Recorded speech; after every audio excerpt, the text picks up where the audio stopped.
Hepinize merhaba arkadaşlar. Bugün Real Racing oynayacağız.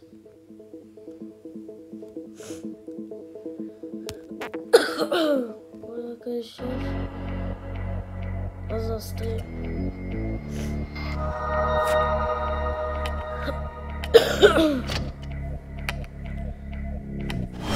Arkadaşlar böyle bir tane bu geleli bayağı olmuş, ben bilmiyormuşum. Hatta bir gün kalmış süresi. Buna bakıp diğerine bakalım arkadaşlar sonraki videomda. Bakın buna bakalım. Çünkü bunu oynayalım demiştim ben. Şimdi buna girelim. Demediysem de bilmiyorum artık. Arkadaşlar şaka yapmıştım, ben buna bayağı oynamıştım. Aslında bayağı oynamadım. Bakarsanız buradan anlaşılıyor.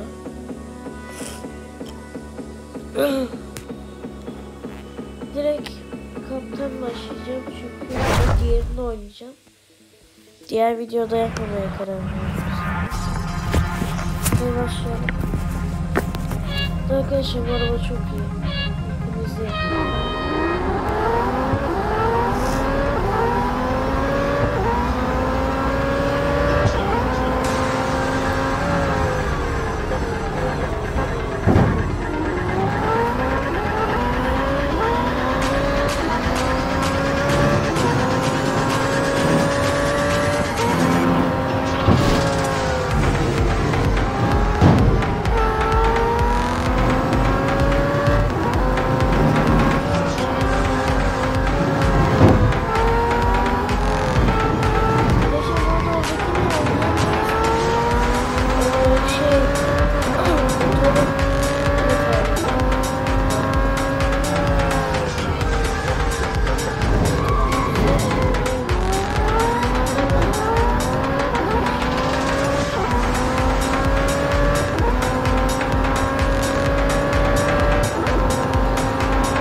Yani şimdi yeni arabaya bakacağız.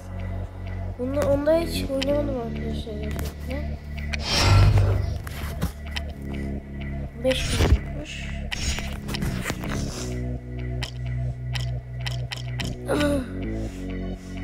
Arkadaşlar bize bakacak. Onun eğitimi varmış ve eğitimler aşırı uzun oluyor arkadaşlar.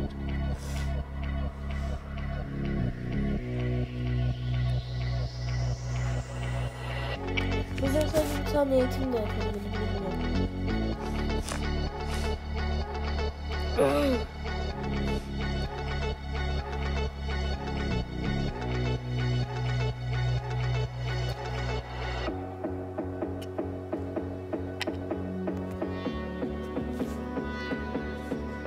Evet başlayalım. Bu arabayla yaşayacakmışız.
Beğendim yani. Neyse arkadaşlar, hepinize görüşürüz. Bay bay.